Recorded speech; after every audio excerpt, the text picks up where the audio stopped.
Et bonsoir tout le monde, nous sommes en direct, ravis de vous retrouver pour cette conférence de l'Académie de la Nouvelle Vie, les lignes de la main pour mieux se connaître et bien guider sa vie, en compagnie de Laurent Crémadais, qui nous fait le plaisir d'être avec nous ce soir. Bonsoir Laurent. Bonsoir. Et bonsoir donc tout le monde. Oh là là, je ne vais pas Bonsoir à pouvoir dire tous. les bonsoirs de tout le monde parce que ça n'arrête pas, ça défile, ça défile. Le nombre de personnes qui se connectent aussi défile à une vitesse folle, les amis, ce soir. Donc, ça va être génial. Et qu'est-ce que nous allons voir justement ce soir? Eh bien, nous allons voir que la lecture des mains sert à avoir une vision panoramique de notre parcours de vie, qu'elle nous aide à rapprocher de notre âme profonde, à comprendre certains de nos freins et à découvrir nos ressources enfouies. Vous découvrirez, lors de cette conférence, des traces de la lecture des paumes de main retrouvées en Chine et en Inde, qui attestent que l'art de lire les lignes de la main existait il y a plusieurs milliers d'années, les amis. Les signes et les lignes de la main peuvent se modifier, confirmant que le libre arbitre est notre guide suprême sur Terre. Les lignes de la main sont d'une richesse insoupçonnée et peuvent aussi bien éclairer votre personnalité profonde, votre vie affective, votre orientation professionnelle et votre santé. L'étude de vos mains permet d'avoir une vision d'ensemble de votre histoire en vous aidant à ce que votre vie soit conforme à votre vocation. Et alors, eh bien, Laurent, pourquoi est-il avec nous ce soir? Eh bien, parce que Laurent s'est formé à diverses pratiques de développement personnel qu'il utilise et transmet avec bonheur et passion, comme les oracles, la chirologie, la numérologie, l'astrologie, la radiesthésie, la kinésiologie, la psychogénéalogie, l'EFT et l'hypnose, qui font partie de ces outils de prédilection. Donc, mais du coup, l'alliance de tous ces outils à la fois ancestraux et profondément modernes, il peut les utiliser pour accompagner et pour qu'on puisse reprendre le pouvoir sur notre vie. Donc, c'est avec un grand plaisir que nous allons passer une grosse heure et demie en compagnie de Laurent qui va pouvoir tout vous dévoiler. J'espère que vous êtes prêts, les amis, parce que maintenant, je me tais. Et Laurent, c'est à toi. Bonsoir, merci Stéphanie. Écoutez, je suis très heureux de vous retrouver, très heureux d'être là parmi vous. Écoutez, moi, avant de vous parler des lignes de la main, mais c'est très lié, dans ma pratique de conseiller en bien-être, de formateur, j'avais envie de vous poser une question, mais vous allez voir, c'est vraiment lié en fait à l'outil. C'est est-ce qu'à votre avis, voilà, vous tous, nous tous, là, on est là maintenant pour écouter cette conférence, est-ce que on a vraiment choisi, en fait, de donner, parce que moi, j'ai vraiment choisi de donner cette conférence en âme et conscience. Est-ce que c'est le fruit de mon libre arbitre? Est-ce que vous, là, qui êtes en train de nous écouter, est-ce que vous êtes là, vous pensez complètement par rapport à vous-même, de manière totalement libre, au plus profond de vous-même, ou est-ce qu'il y aurait peut-être des choses qui nous poussent, en fait, alors certains appellent ça le déterminisme, on peut appeler ça l'inconscient familial, on peut appeler ça l'arbre généalogique par rapport à la psychogénéalogie. D'autres croient au karma, par exemple, Dieu. Donc, et c'est cette question qui m'a amené très jeune, en fait, à m'intéresser à ces choses-là. Bon, moi, bien sûr, je crois puissamment et j'aide les gens par rapport au libre arbitre, à la notion de responsabilité. Et ce qui est très intéressant par rapport aux lignes de la main, c'est que les lignes de la main, elles ne sont pas figées, en fait. Et c'est-à-dire que les lignes de la main, c'est un outil qu'on a sous les mains, si on peut dire. Mais contrairement peut-être à l'astrologie, le tarot, où on peut se poser des questions, finalement, de savoir, voilà, dans quelle mesure c'est écrit, c'est pas écrit, est-ce qu'on fait du développement personnel, est-ce qu'on fait de la voyance, de la médiumnité. Et en fait, souvent, j'ai envie de vous dire, la vérité, entre guillemets, elle dépend de nous et de ce qu'on veut en faire, en fait. Et les lignes de la main, c'est une lecture. C'est une façon de voir la vie aussi. Alors, il y a la chiromancie, comme on l'appelle, chiro en grec, qui veut dire les mains. La chiromancie, au départ, c'est un outil de divination. Donc, c'est un outil prévisionnel, qui date d'il y a très longtemps. Certains pensent 3000 ans, d'autres 5000 ans avant Jésus-Christ. Bon, il y a des traces très anciennes. Et après, il y a la chirologie, logos, science, savoir, qui est une version moins divinatoire, moins prévisionnelle, moins prédictive, plus psychologique en fait, de la lecture des mains. Et souvent, moi c'est la question que je me suis posée très jeune, et souvent aussi ce qu'on me demande c'est mais alors si c'est écrit, c'est que ça va se passer.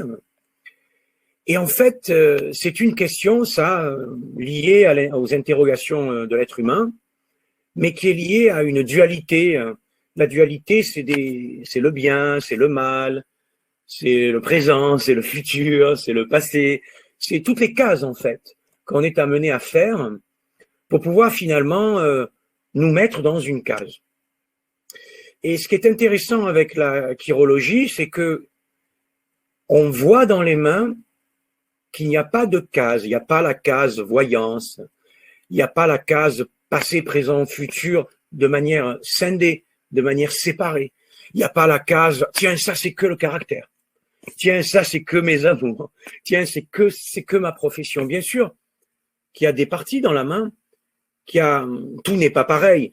L'eau chaude n'est pas pareille que l'eau froide. Mais plus profondément, c'est cette idée que, en tout cas dans ma vision et dans ce que j'ai pu constater, moi qui commençais à regarder mes mains, j'avais un peu plus de 10 ans.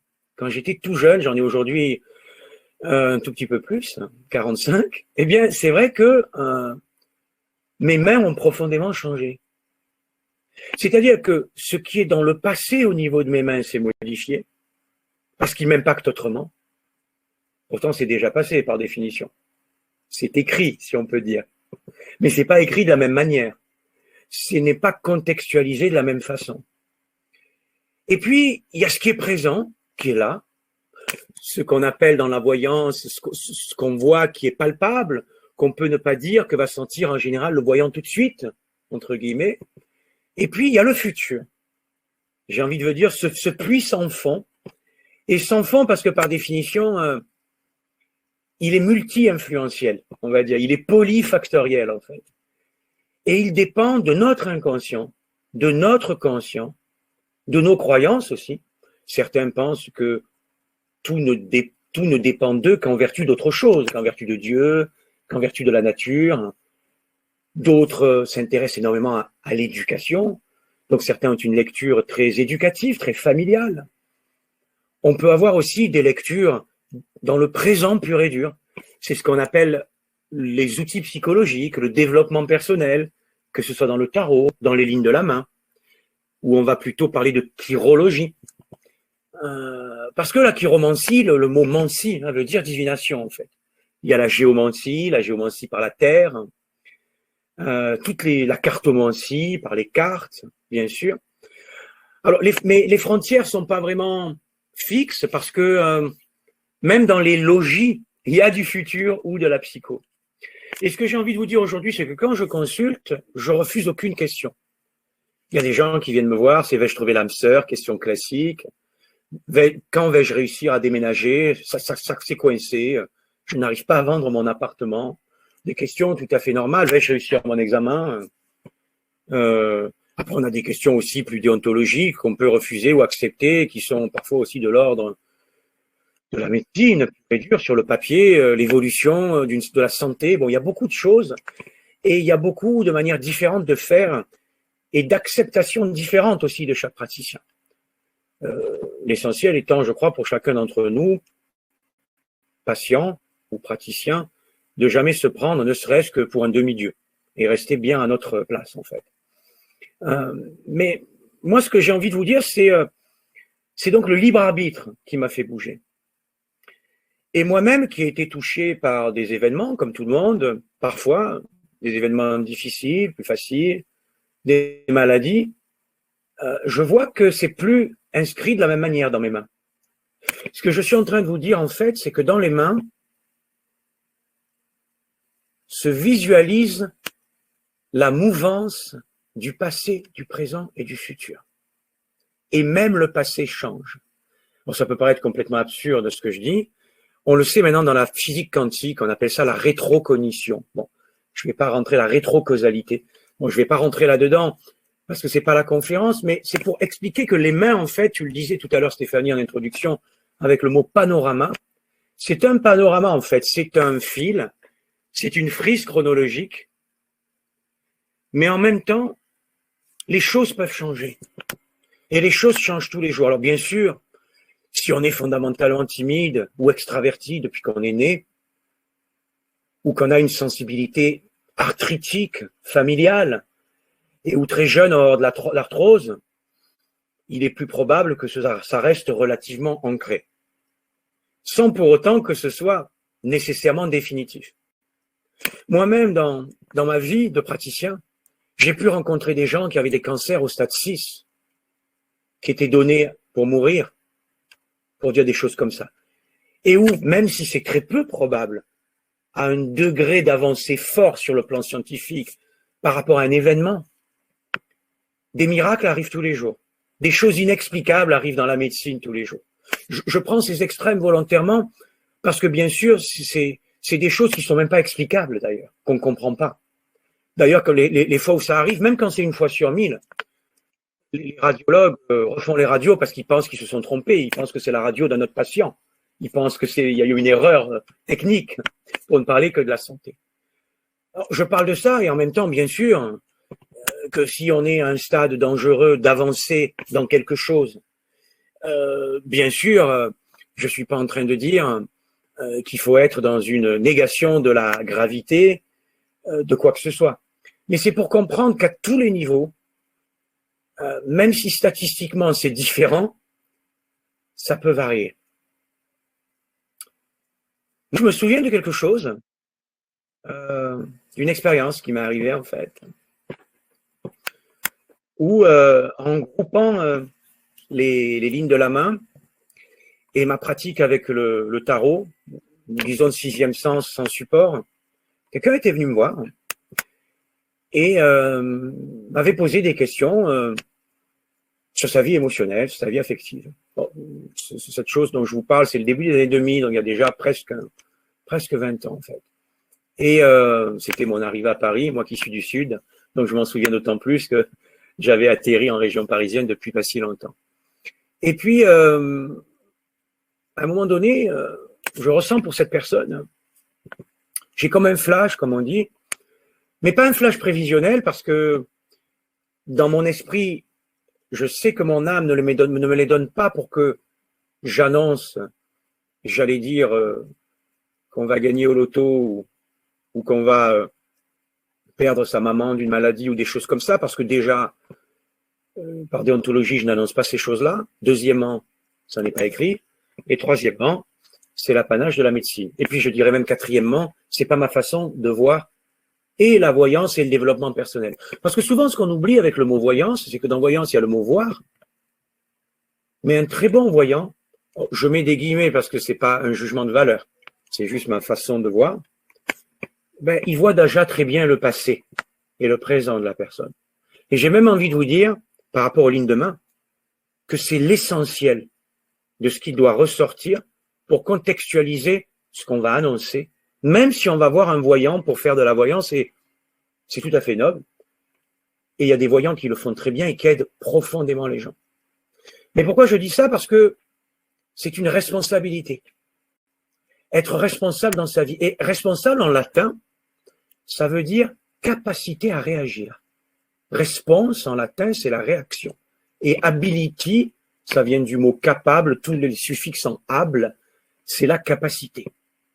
Et la capacité à réagir, c'est la capacité à accueillir des événements, même quand on ne les comprend pas, même quand on a l'impression que c'est du domaine de la prévision pure, où finalement on n'aurait pas de part dans le gâteau de la vie de cette prévision, là, on va dire, pour se dire, voilà, en fait, ça va me tomber dessus, mais c'est jamais gratuit.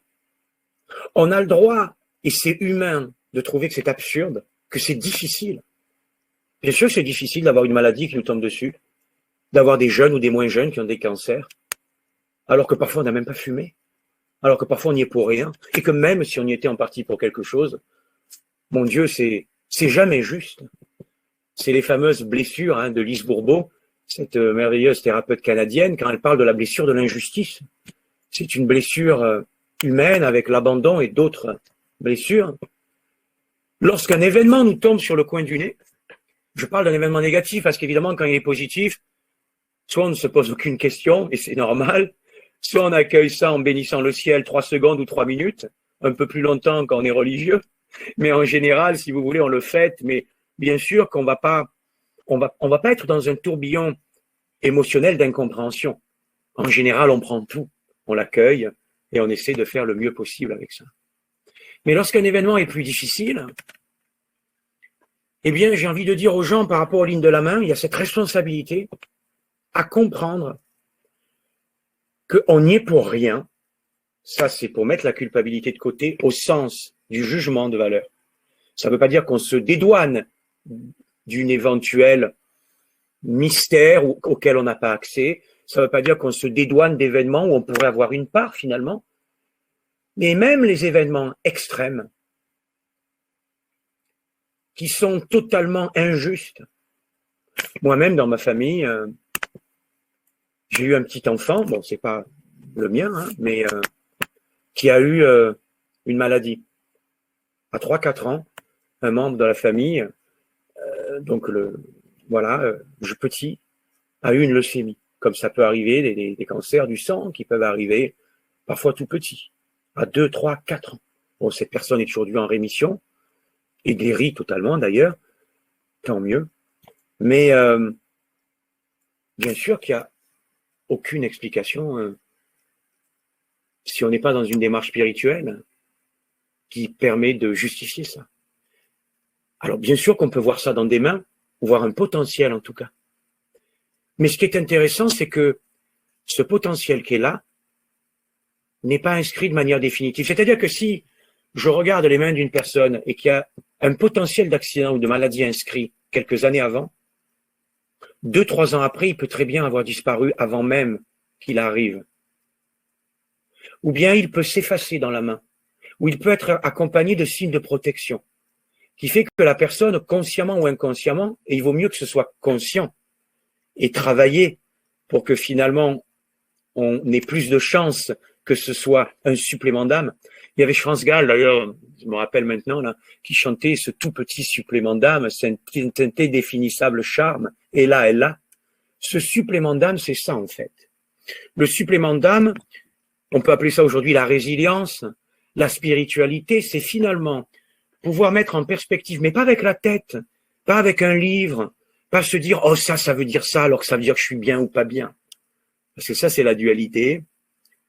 C'est mettre dans un wagon, c'est faire des cases, et c'est commencer à se culpabiliser ou être dans une incompréhension. C'est une première étape intellectuelle, elle est intéressante. Mais ce qui est intéressant, c'est de comprendre dans son corps et dans ses émotions quel est le supplément d'âme que l'événement vient nous montrer. Et au niveau de la personnalité, au niveau des mains, quel est ce tempérament qui me fait parfois souffrir aux yeux des autres ou aux yeux de moi-même?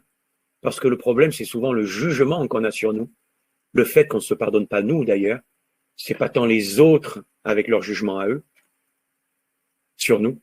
D'ailleurs, sachez que quand le jugement des autres il nous fait mal, c'est parce que nous-mêmes on se juge et on se fait mal. Parce que sinon, le jugement des autres, il ne nous touche pas. Quand je dis ne nous touche pas, il est humain qu'il nous touche, mais disons qu'il ne va pas nous toucher pour nous mettre mal ou nous empêcher d'avancer suffisamment. Ne va pas nous mettre dans un état de non-reconnaissance ou de reconnaissance éperdue dans lequel finalement on chercherait à être toujours bien. Et les mains, tiens, si j'avais une citation qui me vient maintenant d'ailleurs, que j'ai même pas là avec moi, mais c'est voilà, je ne suis pas parfait, tu n'es pas parfait et c'est parfait. C'est Virginia Satir qui disait ça, une grande femme. Je ne suis pas parfait, tu n'es pas parfait, c'est pas parfait. Et les mains nous montrent toutes nos perfections potentielles, qui sont jamais parfaites, puisque la vie est un cycle éternel pour moi, d'ailleurs. En tout cas, au moins pour cette vie-là, si on croit qu'à ça, si on croit qu'à cette réalité, c'est déjà pas mal de croire à ça. Pour honorer notre vie présente, c'est déjà énorme. Déjà un sacré bagage à honorer, à savoir quoi mettre dans la valise, la fermer pas trop serrée, l'ouvrir avec fluidité, la porter en étant sûr qu'on porte bien nos bagages à nous, et pas le bagage de nos ancêtres, de nos parents, de nos désirs frustrés. Et je dis ça, tout le monde passe par là. Moi, le premier qui vous en parle. C'est-à-dire que celui qui passe pas par là, bon, ben c'est un Bouddha, c'est un Jésus ou autre, c'est quelqu'un qui est très éclairé, qui nous aide de manière différente dans le monde plus ou moins invisible. C'est pas une question de meilleur ou pas meilleur, mais j'ai envie de vous dire, très peu de gens incarnés sont là-dedans. De toute façon, il y en a hein, quelques-uns, même incarnés, il y en a. Mais ces personnes-là, peut-être, sont dans une autre transmission que la mienne. Voilà, ils sont dans une transmission autre, qui est pas meilleure, mais qui a un autre niveau. Mais c'est pas un niveau inférieur ou supérieur, c'est différent, c'est complémentaire. Et je dis ça parce que nous, souvent, on fait des niveaux, en fait. On fait des niveaux de ce qui est grave, on fait des niveaux de ce qui est bien, des niveaux de ce qui est mal. On fait des niveaux de lecture aussi, jusqu'où on veut aller pour connaître le futur, des niveaux de prévision. Bon. Et tout ça, c'est lié à, souvent quand même, à des croyances. Et les croyances, elles sont super nobles. Je ne parle pas que des croyances religieuses, hein, au sens large. Mais il faut comprendre que les croyances, elles sont très limitées. Et elles nous empêchent de sentir. Parce que la croyance, c'est la tête. Et faire des lectures de lignes de main, prendre des mains, lire des cartes, jeter des petits bâtons ou des runes, faire de la géomancie, les runes, peu importe ce qu'on fait, c'est se laisser pénétrer et avoir des ressentis au-delà d'une lecture scolaire. Le scolaire, c'est les livres, c'est les apprentissages, et c'est essentiel. Pas vous dire le contraire, de base, je suis un enseignant. Au contraire. Mais c'est sortir de son savoir pour affiner les savoir-faire et privilégier le savoir-être. Pour soi, hein, d'abord, et pour les autres. En essayant de voir que dans les mains, là, dans mes deux mains, cette main-là, il y a en fait potentiellement des choses à lire. Mais ce qui est intéressant, c'est que dans les mains, on se dit parfois, voilà, le tarot, c'est différent, l'astrologie, il y a les transits, les planètes, elles peuvent bouger, on n'est pas que dans le thème astral. Et moi-même, je pratique ces choses-là et c'est formidable. Le tarot, on tire les cartes, c'est pas les mêmes, ça bouge finalement, comme la vie bouge. Et parfois, on me dit, oui, mais les lignes de la main, c'est super, mais bon, une fois que je les ai lues, bon, même si je suis très fort, finalement, que j'ai lu les choses, ben finalement, ça y est, quoi. Voilà, quand j'ai lu un bon livre, bon, je peux le relire, mais à un moment donné, je l'ai lu, quoi. Et puis, je passe à autre chose, et puis mes mains, je les mets de côté. Mais c'est pas du tout ça, en fait. Parce que, au fur et à mesure que vous allez apprendre à évoluer dans votre vie, comme par hasard, vous allez voir et lire des choses autres dans votre main, sentir d'autres choses. Et ce que je suis en train d'expliquer, quel que soit le support choisi, en fait. Au-delà des livres et des apprentissages qui sont essentiels, moi-même, je vais donner une formation que je vais proposer le 4 janvier, on pourra en reparler tout à l'heure. Mais il y a quelque chose du domaine du ressenti. Si vous prenez une poignée de main, que quelqu'un croise les bras d'une certaine façon, mais même au-delà d'apprendre ce que ça veut dire dans l'absolu, vous pouvez avoir un ressenti. Et c'est pas du domaine de l'appris uniquement. C'est du domaine de l'observation portée par l'intuition. Et c'est l'intuition qui porte. C'est le corps et le ressenti qui portent. Et moi, je vous encourage beaucoup, lorsque vous prenez des mains, lorsque vous prenez des cartes, des runes, lorsque même vous êtes sur un écran avec un thème astral, d'être dans une lecture physique, sensorielle, émotionnelle. Même si vous faites ça comme débutant, même avec un livre sous le pouce, ce qui est très très bien, même en étant dans quelque chose, j'allais dire pour rire, par la pure curiosité, on peut aussi le faire de manière très légère en fait, sans prise de tête, sans chercher à comprendre, à sonder toute la journée en fait, de quoi demain va être fait, Quand est-ce que mon passé va me laisser tranquille? J'en ai marre de rencontrer toujours des mecs qui sont pris.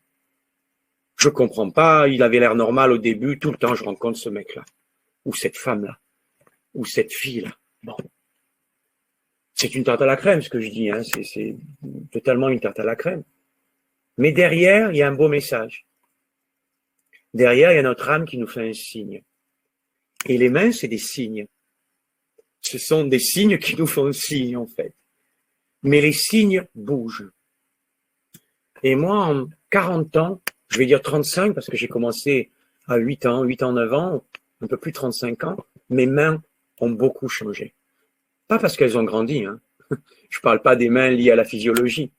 Je parle des inscriptions, des signes palmaires, des lignes.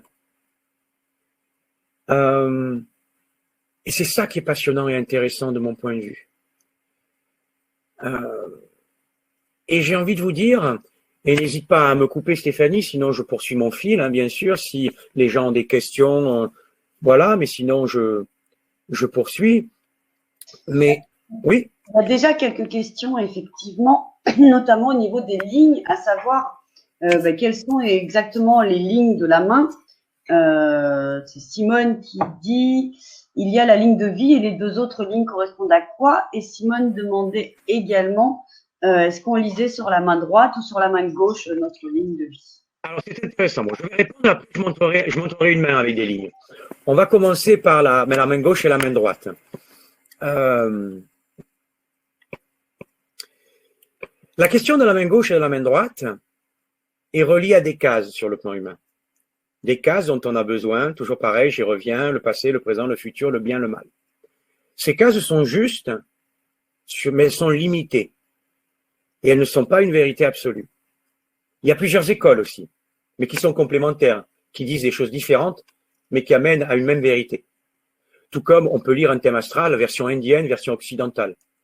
C'est pas du tout le même protocole. Si vous allez voir un acupuncteur, il va voir la colère au niveau de votre foie et il va vous soigner une inflammation en faisant de l'acupuncture. Vous allez voir un médecin, il va avoir une même inflammation, il va pas aller soigner le foie et il va peut-être s'attacher à la zone dite qui est enflammée. Par exemple, une zone du corps qui sera enflammée et qu'on n'arriverait pas à soigner bien, bon, et que finalement le médecin trouverait et l'acupuncteur aussi.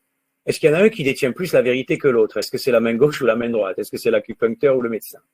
Donc je réponds, hein, mais je fais juste un petit aparté par rapport à ça. Tout est juste. Tout dépend de ce à quoi vous êtes prêt à ouvrir et de ce que vous voulez faire aussi. La main gauche, pour un droitier, c'est la main de l'inné. Je fais vraiment des cases, hein, et je vais les nuancer après. C'est la main des désirs profonds et de l'émotionnel. C'est ce qui est là quand on arrive au monde. Ça encore, c'est une case, parce que arrivons-nous vraiment, et y a-t-il eu un avant? Donc, on va pas rentrer là-dedans, mais déjà comprendre que ce que je dis, c'est toujours teinté de croyance. C'est toujours teinté de l'idée qu'il y aurait un zéro, qu'il y aurait le A et le Z, et qu'on serait enfermé dans un magnifique alphabet qui serait limité. De mon expérience, je ne le crois pas. Mais même si on le croit, à l'intérieur de cet alphabet, et de ce début ou cette fin, si on veut rester dans cela, l'alphabet bouge de toute façon. Mais disons que cette main gauche, ça serait ce avec quoi on vient. Ça serait le potentiel de départ. Et ce qui serait plus, je dis serait, c'est le cas, hein, mais comme c'est plusieurs choses, je mets le conditionnel. Et puis, sont les choses, je dirais, qui sont notre bagage. Alors, je dois prendre un joli mot, le bagage. Mais le bagage, c'est pas ce qui est écrit. C'est pas contradictoire. Parce qu'on peut modifier le bagage de deux façons. Premier point, si vous modifiez la manière dont vous voyez votre bagage et votre passé ne sera plus le même, même si l'événement sera toujours passé et sera arrivé, bienheureux ou malheureux entre guillemets, mais ce que vous lirez de votre passé va donner lieu consciemment et inconsciemment à un présent et un futur au niveau des événements qui sera différent. Et ce que je suis en train de dire, c'est que ce qui va nous arriver ne dépend de la façon dont on va digérer. Pas avec la tête, hein, digérer pas uniquement allant voir des psychanalytiques nécessairement. Et c'est très bien, hein, mais c'est pas uniquement ça qui peut permettre de digérer. Donc ça, c'est la main gauche pour un droitier. Pour un gaucher, ça sera la main droite. Si on est ambidextre, il faut prendre la main avec laquelle on écrit. On écrit pas de main en général, même si on est à l'aise avec les deux mains. La main qu'on utilise le plus, la main avec laquelle on ouvre la porte, 8 ou 9 fois sur 10, la main avec laquelle on écrit. Ça, c'est la main dominante. La main dominante, pour un droitier, c'est la droite. Donc, la main gauche, ça sera la main non dominante. La non dominante, c'est l'inné. C'est l'émotionnel, c'est ce qu'il y a de plus enfoui. Ok. La main droite pour un droitier, et la main gauche pour un gaucher, donc, c'est la main de ce qu'on va en faire. C'est la main de l'acquis. Alors, sachez que sur un plan scientifique, la notion d'inné et d'acquis, elle n'est pas tranchée. Elle ne le sera d'ailleurs, de mon point de vue intuitivement, jamais, parce que la question est mal posée. Et elle est caséifiée, histoire d'inventer un verbe. Parce qu'évidemment, il n'y a pas de case, il n'y a pas de passé, de présent et de futur. Il y en a sur le plan humain, bien sûr. Au moment où je vous le parle, je suis dans le présent. Dans le passé, il y a quelques minutes, j'ai prononcé le mot gauche et droit. Bien sûr que ça s'est passé. Dans le présent, je suis en train de vous parler. Et dans le futur, il y a une partie de ce que je vais vous dire que j'ai dans ma tête et qui est déjà peut-être là, parce que je l'ai prévu. Une partie que j'ai moins prévue. Mais quand un voyant voit les choses, quand il est au niveau de la spiritualité, on va dire, il va voir que les choses sont comme une soupe où il y a plusieurs ingrédients. Et le passé et le présent sont mélangés dans la soupe, comme quand vous mangez une soupe de légumes. Et quand vous mangez la soupe de légumes, vous ne mangez pas une soupe de carottes, vous ne mangez pas une soupe de courgettes, vous ne mangez pas une soupe de pommes de terre. Vous mangez une soupe de légumes. Le médium, le voyant, avec les mains aussi, va être capable de distinguer parce qu'il fait des catégories, il a appris à discerner. Ça s'appelle le discernement, c'est une qualité du mental qui est très importante, mais limitée. Elle va permettre, bien sûr, dans les mains gauches, dans les mains droites, d'aller voir les différences. Parce qu'il y en a. Alors les différences, c'est qu'évidemment, si on a un signe dans la gauche, si on est droitier, donc la main de l'inné, qui montre une coupure, bon, qui peut laisser penser à un changement de vie, une notion de rupture, travail, émotionnel, tout dépend où c'est, un pépin de santé potentiel. Ça veut dire que il y a quelque chose qui est là quand on arrive au monde. Si c'est là, en admettant qu'on voit la main chez un bébé, hein, déjà, c'est très hypothétique. On ne sait jamais quand c'est totalement apparu dans la main, puisqu'on prend les mains des personnes, en général, des années se sont passées. C'est rare qu'on lise les mains d'enfants de 6 mois. D'accord? Même si c'est possible. Bon. Et dans la main droite, on peut constater tout à coup que la coupure n'est plus là. Comme si la personne avait le potentiel dans l'acquis de faire en sorte que la problématique puisse se résoudre. Donc, on est en train de dire à cette personne, lorsqu'on va lire les mains, et c'est très intéressant, qu'en fait, il y a des qualités qu'elle doit développer ou une prise de conscience, même d'événements qui paraissent difficiles et pas de notre contrôle, comme des problèmes de santé de type injuste, hein, vous savez, où on n'y est pour rien apparemment. Eh bien que malgré tout, peut-être en étant dans une recherche, dans une prise de conscience, eh bien on pourra faire en sorte que ça ne se provoque pas. Ou que ça se provoque et qu'on y laisse moins la peau, si on peut dire ça comme ça, de manière un peu abrupte. Et même si c'est écrit dans les deux mains, le fait même de se pencher là-dedans peut faire en sorte que ça peut se désinscrire. En général, pour des petites choses, parfois au bout de quelques semaines, quelques jours, plus souvent des mois ou des années pour des choses plus fortes et plus ancrées, mais rien n'est jamais coulé dans le marbre. Jamais. Parce que la vie est infiniment longue et infinie tout court. Et parce qu'on est toujours en train de recommencer les choses.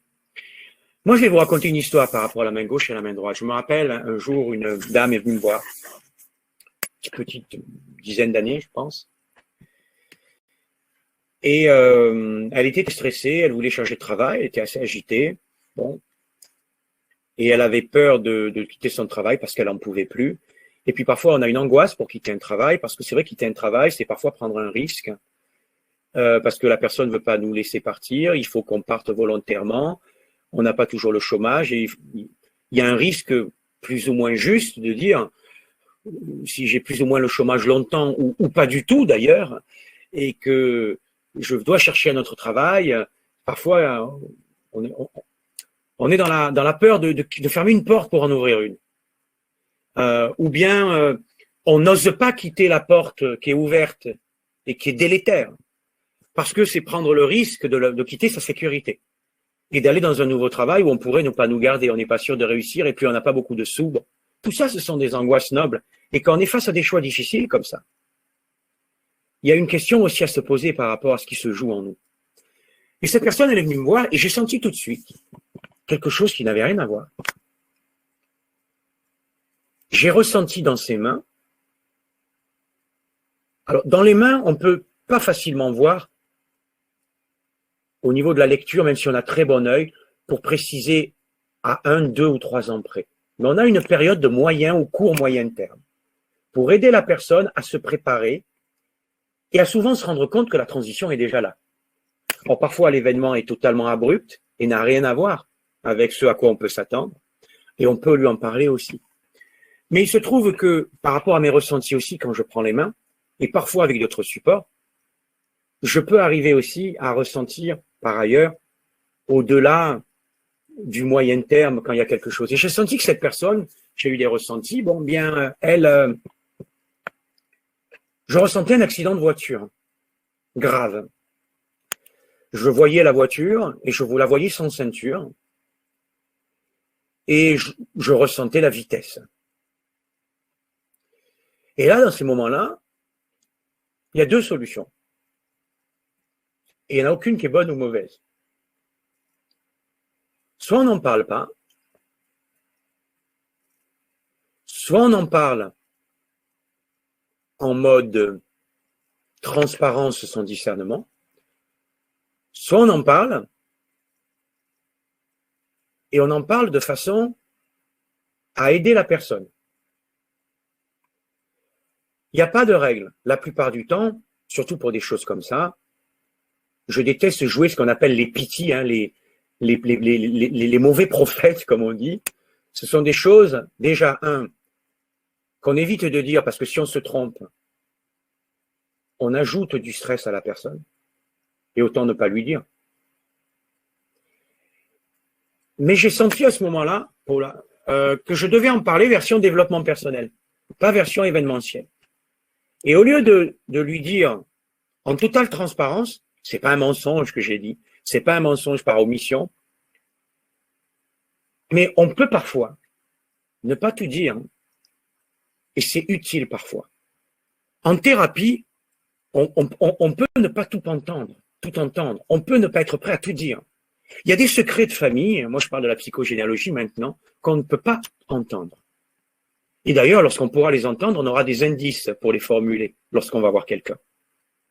Et c'est pas le travail du voyant ou du thérapeute de nous jeter à la figure quelque chose, comme si cette chose qu'il ressentait n'était pas de notre ressort à nous.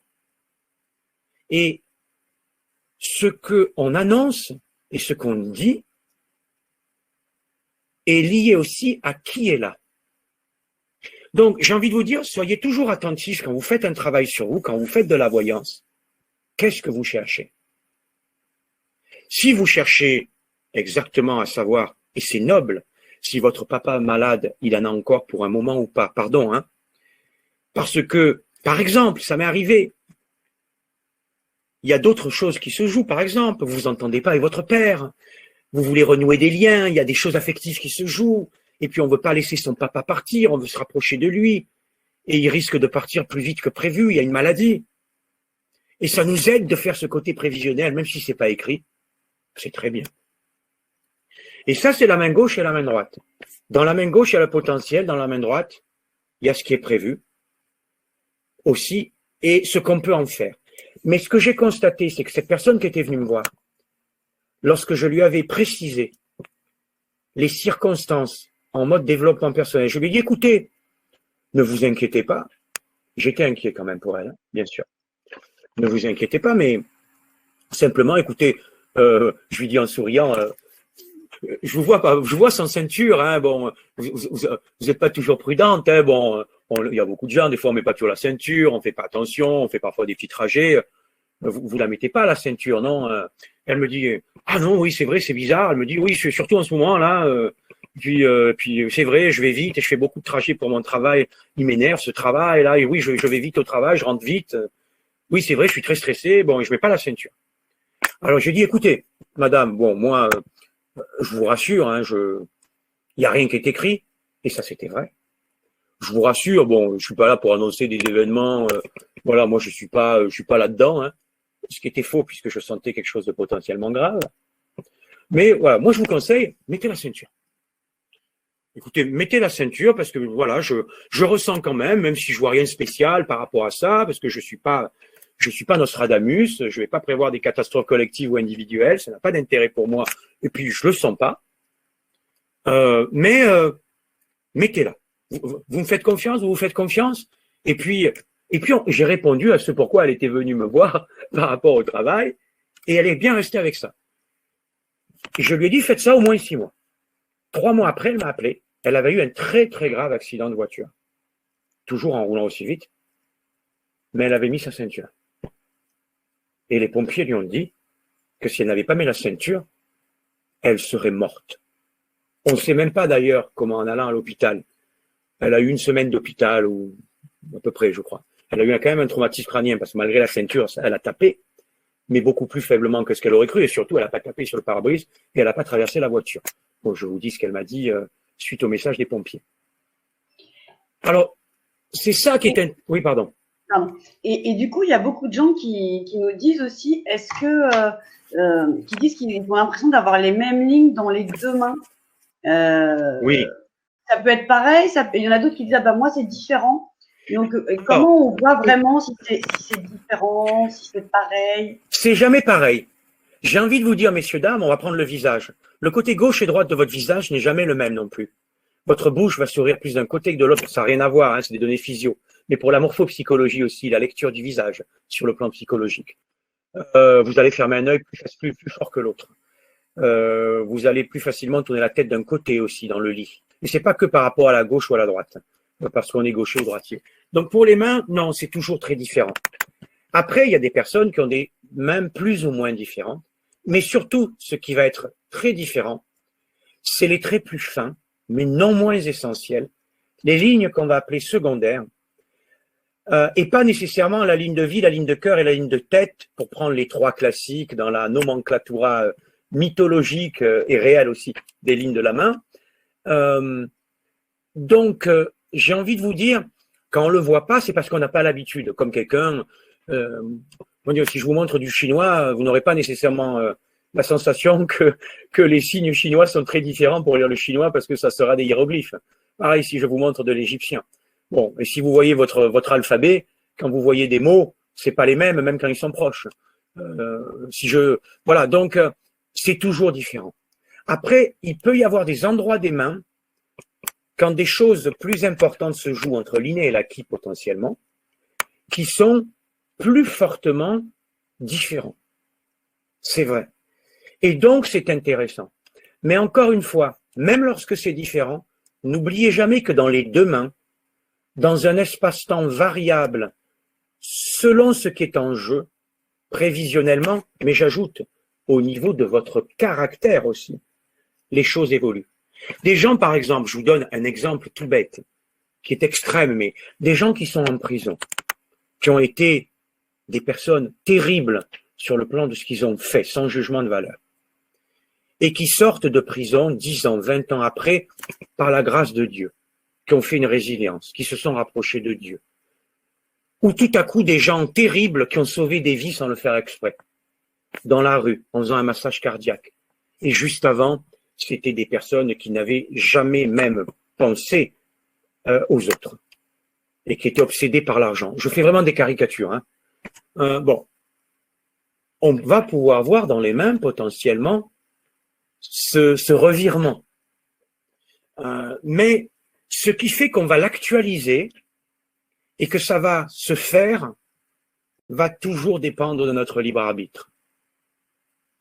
Et oui, il y a des mains où les choses plus ou moins faciles sont plus ou moins ancrées.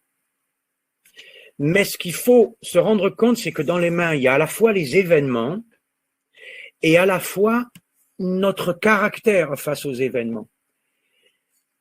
Il est pour moi absurde de distinguer en voyance qui nous sommes de ce qui peut nous arriver, de ce qui nous arrive en ce moment et de ce qui nous est arrivé. Car le regard qu'on va porter dessus, en amont, pendant et en aval, non seulement peut changer la réalité de ce qui se passe, même de ce qui n'est pas arrivé, et change aussi la manière dont on voit ce qui est déjà arrivé et qui pourrait faire en sorte que des choses différentes que prévues pourraient finalement arriver. Et c'est ça qui est le plus important. Et dans les mains, c'est ça qui se joue. Et même quand je ressens des choses comme ça, regardez cette personne-là. Est-ce que vous pensez que cette personne-là, avant qu'elle parte de mon cabinet, j'avais la certitude et je savais complètement si ça allait arriver, ce qui allait arriver. Au-delà de l'erreur, en admettant que j'étais dans le ressenti pur, entre guillemets, et qu'il n'y a pas eu de coïncidence, est-ce que c'était écrit? Non. Ça veut dire que jusqu'au dernier moment, les choses dans les mains, juste après que ça se passe, vont aussi s'actualiser et se modifier dans les mains quelques jours avant et quelques jours après. Alors les gens me disent après, oui, mais alors, Laurent, ça veut dire, mais alors c'est complexe ce que tu dis, mais la personne qui est venue te voir, est-ce que c'était écrit? Parce que finalement, si elle a évité l'accident, c'est que c'était écrit qu'elle venait te voir pour que toi tu l'aides à ce qu'elle l'évite. Est-ce que tout le monde me suit toujours? Alors, il y en a qui suivent mieux que d'autres, je t'avouerai. Ok. Par contre, on a plein de questions. Oui. Par exemple, une question que j'ai trouvée très intéressante, effectivement, si on a été opéré de la main, oui. Par exemple, comment dans ce cas-là on fait pour pouvoir lire quelque chose? Alors, c'est une super bonne question. On pourrait parler même d'amputation, des gens qui ont fait des guerres ou autres, ou qui ont été renversés par un véhicule, ou brûlés aussi, par exemple. Voilà. On regarde déjà l'autre main. Et si les deux mains sont touchées, c'est vrai que c'est compliqué, mais j'ai envie de vous dire, à part si on n'a pas de main des deux côtés, ce qui est rarissime, on peut toujours lire fondamentalement une main. Il y a plein de choses à lire malgré tout. Alors j'ai envie de vous dire, il y a les lignes des pieds, ça existe aussi. Même si c'est d'autres lectures, on le fait en Asie, pour ne donner qu'un autre exemple. Des lignes sont aussi sous les pieds. Et tout ça existe aussi. Mais j'ai envie de vous dire, vous regardez l'autre main, et je vais même aller plus loin. Si vous vous intéressez aux lignes de la main, et si votre âme vous souffle, même que vous avez la main brûlée ou la main coupée, qu'il en reste une, ou qu'il y a une capacité, une manière de lire vos mains, voir vos pieds, s'il n'y a pas de main du tout, j'imagine que c'est pas peut-être nécessairement ce que la personne aurait, parce que c'est rarissime, même si c'est possible de ne pas avoir de main, tout comme des gens n'ont pas de pieds, ça arrive aussi, même à la naissance par exemple, c'est des choses rares mais qui arrivent. C'est que nécessairement vous avez quand même quelque chose à faire avec ça. Sinon vous ne seriez pas là et vous ne vous poseriez pas la question. Et que c'est peut-être pour ouvrir la porte à une autre façon de faire. Voilà. Vous êtes d'accord, Stéphanie, ou il y a d'autres questions? Oui, on nous demande aussi de quel côté débute la ligne de vie, côté poignet ou index. On nous demande sur la ligne de vie aussi quelle est la signification d'une ligne de vie courte, par exemple. J'arrive. Alors, je vais dire ça de manière, répondre à quelques questions par rapport à ça. Après, je ne vais pas trop faire uniquement de l'interprétation et tout déflorer pour pouvoir que les gens puissent venir à la formation proprement dite lundi 4 janvier. Alors, pour la ligne de vie, vous la voyez, c'est celle qui commence entre le pouce et l'index. Donc, pour répondre à la question des internautes, c'est la ligne qui commence entre le pouce et l'index et qui descend en forme de cercle. Ça a été, on va recommencer. Qui descend en forme cercle. Donc, elle est là sur la main. Alors, la ligne de vie, courte ou longue, bien sûr, ça c'est une mythologie aussi. Hein. C'est pas parce que la ligne est courte que l'on va vivre peu de temps. Ça n'a rien à voir. Ça indique d'autres choses dans la manière d'être, dans la manière d'exprimer son dynamisme, on va dire. La longueur de la ligne de vie aussi n'indique rien.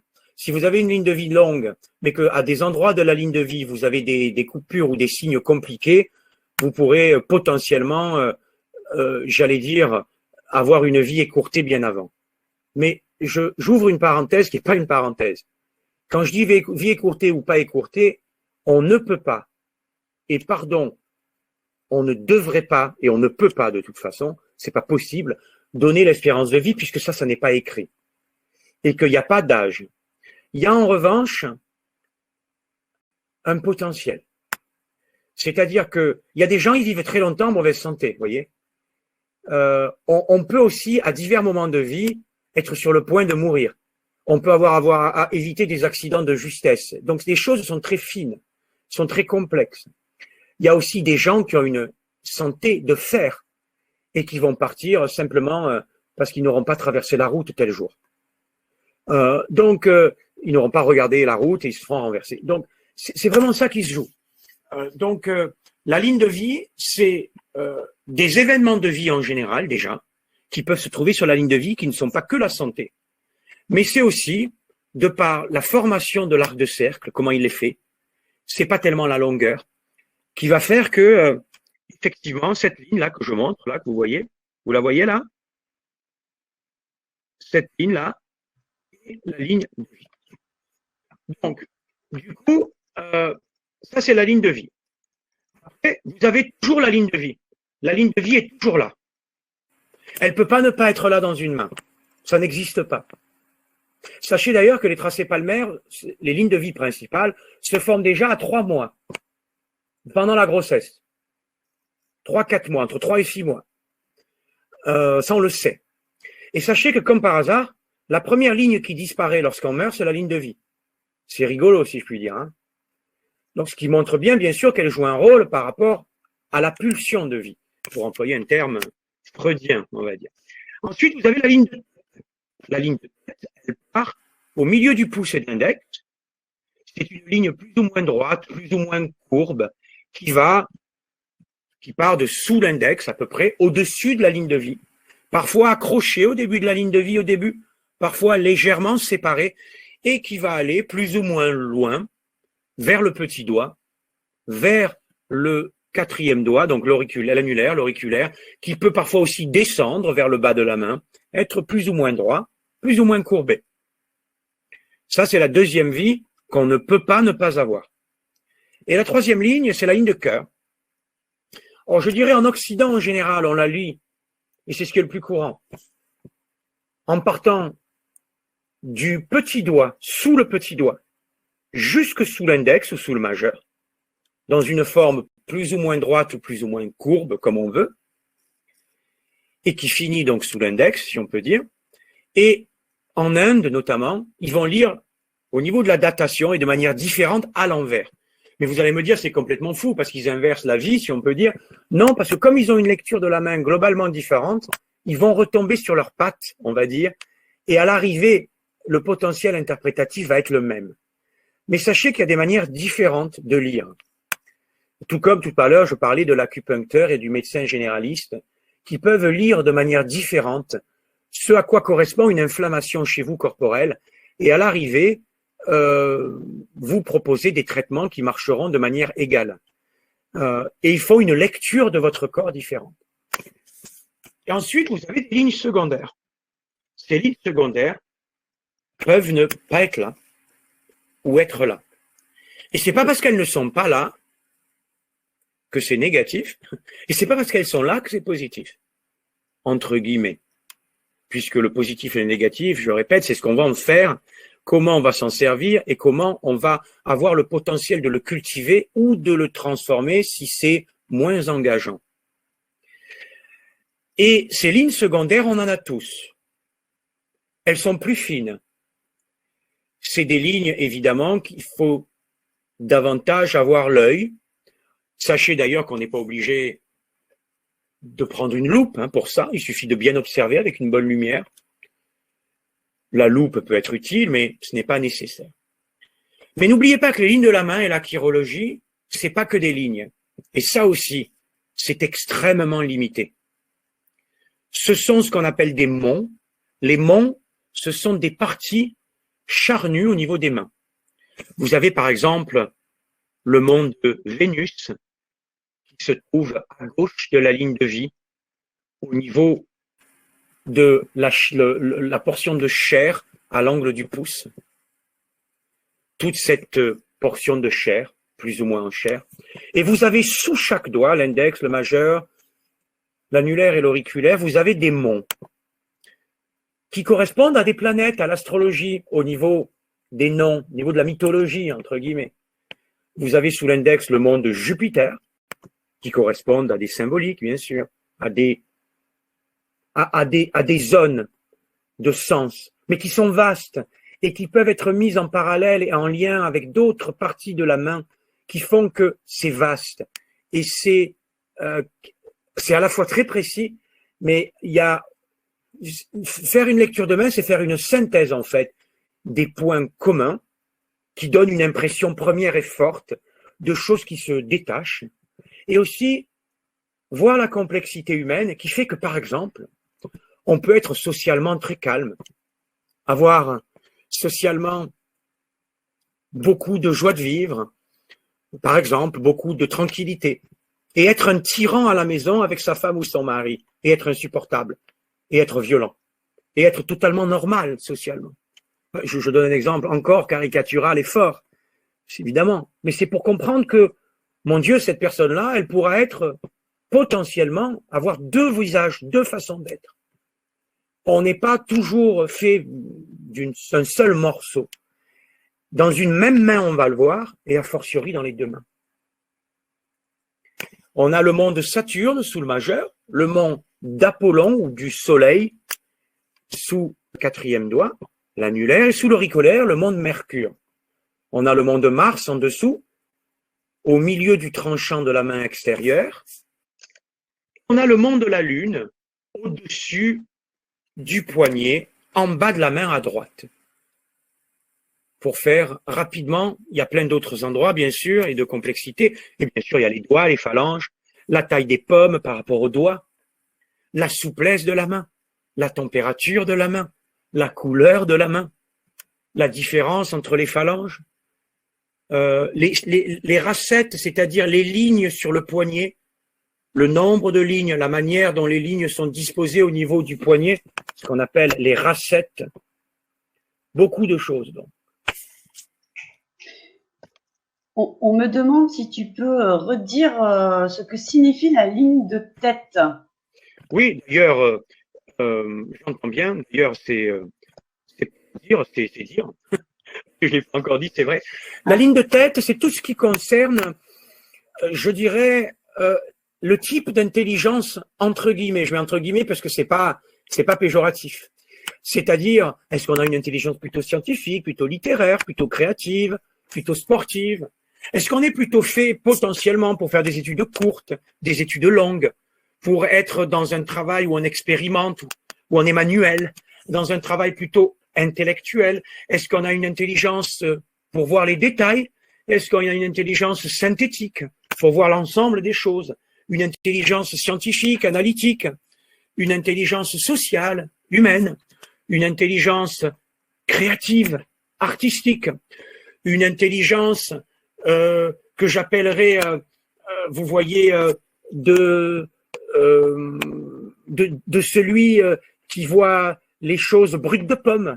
Et en fait, il n'y a pas de classement par rapport à ça. Bien sûr, il n'y en a pas une qui est meilleure qu'une autre. Ce qui est intéressant aussi sur la ligne de tête, c'est qu'on va pouvoir voir aussi potentiellement si la personne, elle a confiance en son intelligence, si elle a pu avoir une scolarité où elle ne s'est pas sentie dans un complexe d'infériorité. Ça, c'est important aussi à avoir dans les mains. Bien sûr qu'il n'y a pas que ça, il y a la taille des doigts, il y a beaucoup de choses.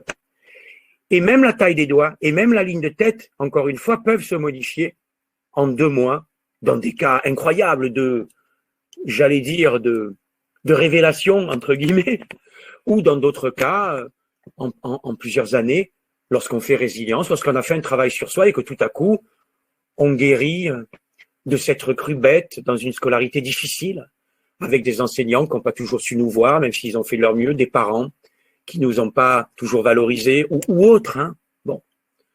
Donc cette ligne de tête permet aussi de voir notre rapport à la vocation.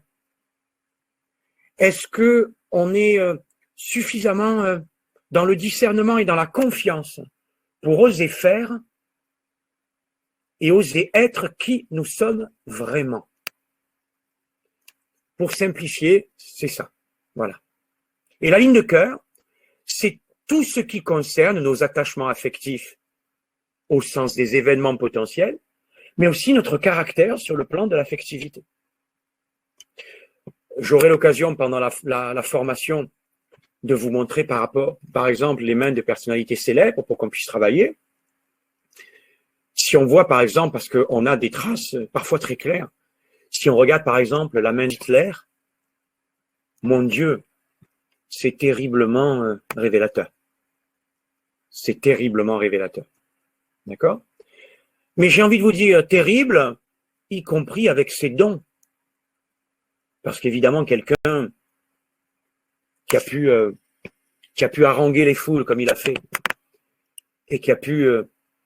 il n'a pas été tout seul, on l'a aussi laissé faire, hein, je ne vais pas rentrer là-dedans dans une discussion historique, mais tout ça pour dire que, bien sûr, c'était un homme profondément talentueux, profondément frustré, et profondément tenu par des pulsions où on sait que, bien sûr, il a été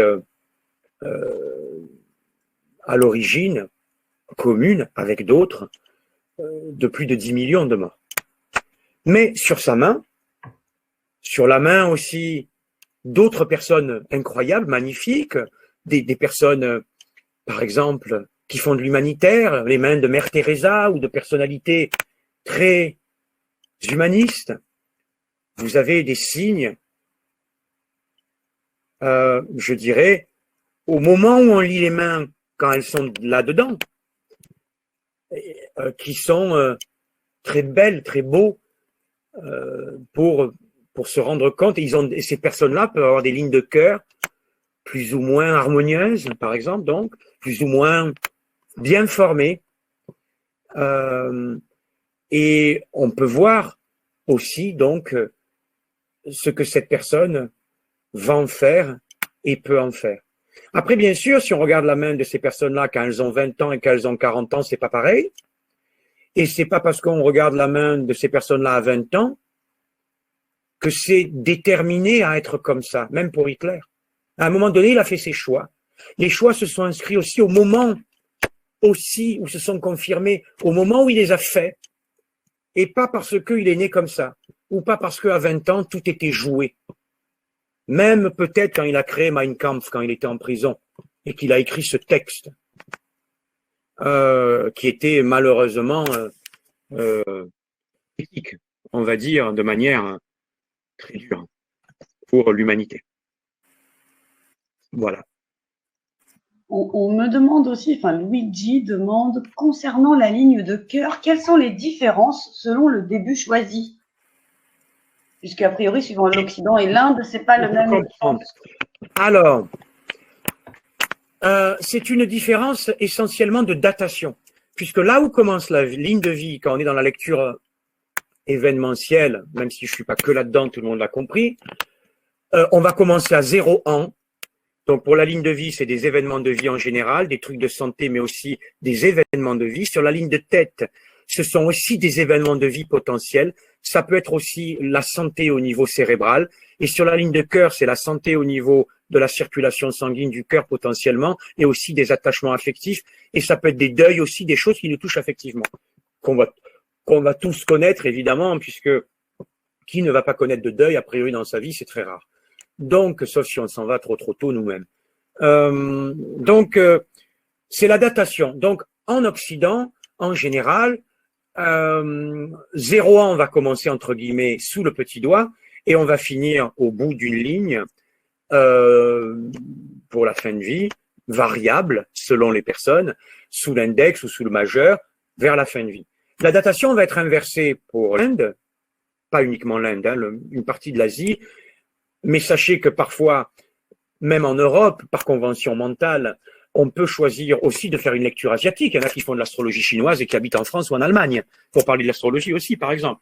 Donc, ce sont des lectures différentes. Mais à l'arrivée, dans l'interprétation des signes et de ce qu'ils vont voir sur la ligne par rapport à l'ensemble de la lecture de type oriental ou occidental, on va retomber sur les mêmes pattes. Mais l'essentiel, je dirais, c'est la datation qui est inversée. Mais paradoxalement, on va récupérer des informations qui ne seront pas trompeuses sur le plan de la datation, que je ne peux pas expliquer là, parce qu'il faut l'expliquer en formation, et ce n'est pas essentiel. Ce qui est essentiel, c'est que vous teniez votre convention.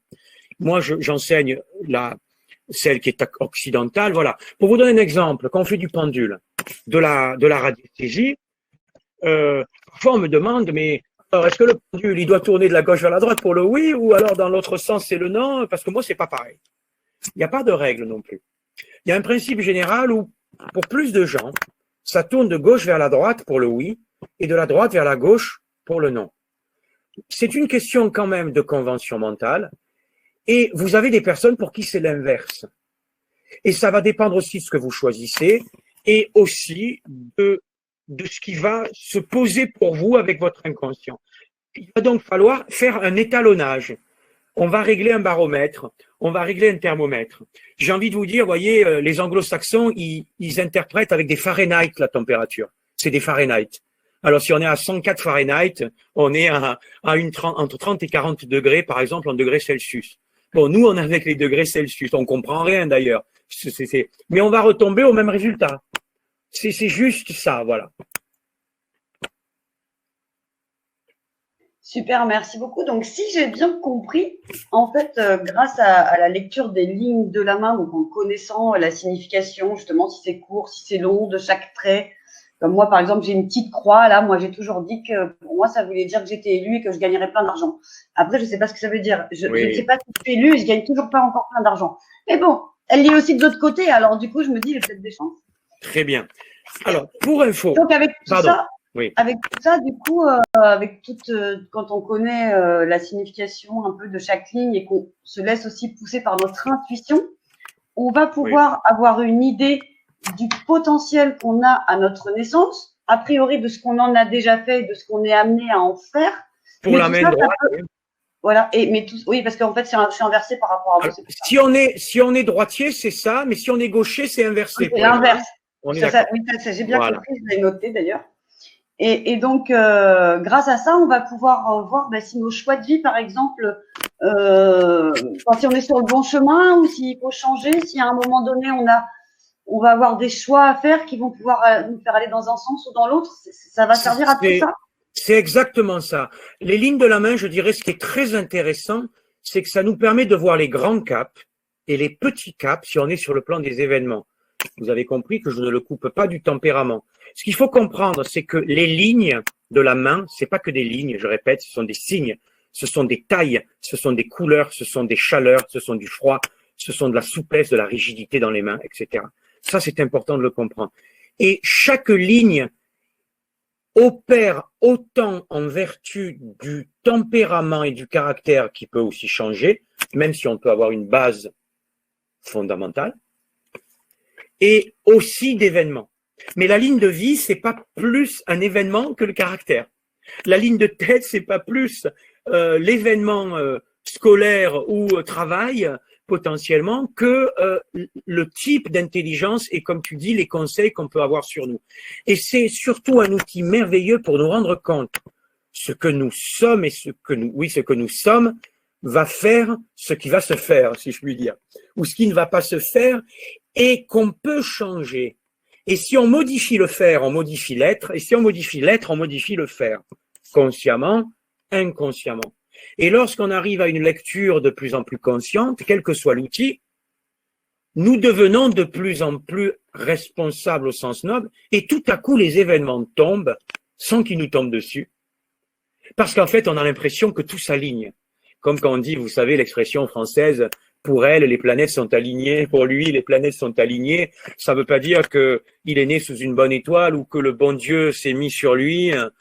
Tout ça, on peut y croire et ça peut être vrai, mais c'est pas ça la causalité. Ou c'est pas non plus que tout à coup les planètes dans son ciel, de manière figée, sont placées parfaitement et que quoi qu'il fasse, tout est génial. C'est qu'il y a une prise de conscience de ça. Ta croix sous la main pour te répondre, sans donner de signification pour l'instant, si tu veux bien, mais il faut voir si la croix, Stéphanie, est une croix à part entière, formée par deux traits à part entière, ou si c'est une croix potentiellement qui peut être deux lignes qui ont une signification distincte, qui se croisent et qui forment une croix. À ce moment-là, c'est pas une croix, c'est deux lignes qui se croisent et qui n'ont rien à voir l'une avec l'autre. Ça aussi, ça s'apprend, c'est pas compliqué. Donc, c'est comme si, voilà, donc ça veut pas dire que tu n'as pas de croix, hein. Il est possible que tu en aies. Mais c'est important parce que parfois des gens me disent, ah ouais, là j'ai un triangle, j'ai une croix. Non, tu as une croix parce que deux lignes se croisent. Regarde, elles sont distinctes. Ah oui, ça c'est la ligne que tu m'avais dit, qu'elle commence là, elle finit là. Ah ouais, d'accord. Ah oui, ça c'est l'autre ligne, ça fait la croix. Donc la croix, il n'y a pas de croix. Donc, il faut distinguer les signes palmaires, souvent petits d'ailleurs, bien formés, plus ou moins bien, et je dirais les signes accidentels qui sont des lignes qui se rencontrent. Voilà. Et alors du coup, il y a Wardia qui dit les lignes de la main nous aident à nous orienter. C'est ça. Une orientation psychologique, une orientation événementielle, comme tout outil, mais disons l'intérêt des lignes de la main, je redis le mot, mon dada, là, c'est le panorama, c'est cette frise chronologique, et c'est ce qui permet, je dirais, de mettre je trouve que les lignes de la main, c'est un des outils qui permet de mettre notre vie en perspective comme jamais. Parce que les mains, c'est le seul outil où tout est écrit et se réécrit sans être écrit, mais pourtant déjà là depuis toujours. C'est ça, ce sort de paradoxe, mais qui n'en est pas un, ça cohabite. Alors que finalement, quand vous tirez les cartes, et c'est génial, hein, mais vous tirez les cartes et chaque tirage est différent. Même quand vous faites des tirages longs, vous faites des tirages en général pour une année, pour 2-3 ans. Bon, après, de toute façon, il y a le libre arbitre, Dieu merci aussi. Mais vous faites pas un tirage panoramique sur 20 ans ou sur 50 ans. C'est pas faisable. Là, même si les choses sont pas parfaitement écrites, on a une photo. Et en ayant cette photo, on a des prises de conscience vastes qui nous font relier diverses choses. Et on peut petit à petit débloquer des choses. Et surtout, on peut, jour après jour, mois après mois, année après année, découvrir des choses qu'on n'avait pas vues quand on lit. Et du coup, dans l'atelier que tu proposes pour aller plus loin, parce qu'on a bien compris que en 1h30, on ne peut pas couvrir forcément, même pendant l'atelier, vous n'allez pas pouvoir devenir un expert directement. Hein, bien sûr. Une initiation, on va dire. Et donc, du coup, qu'est-ce que tu vas nous proposer pendant ces ateliers?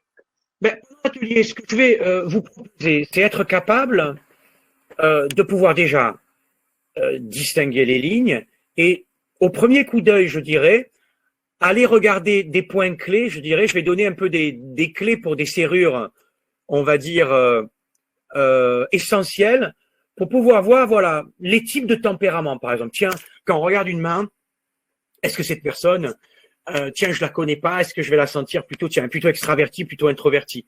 Tiens, est-ce qu'elle est plutôt sensible ou pragmatique? Tiens, cette personne, est-ce que elle a plutôt beaucoup de volonté ou est-ce qu'elle est un peu lymphatique? Tiens, cette personne, est-ce que c'est quel type d'intelligence c'est? Par exemple, est-ce que c'est plutôt quelqu'un de réaliste ou plutôt quelqu'un d'intuitif?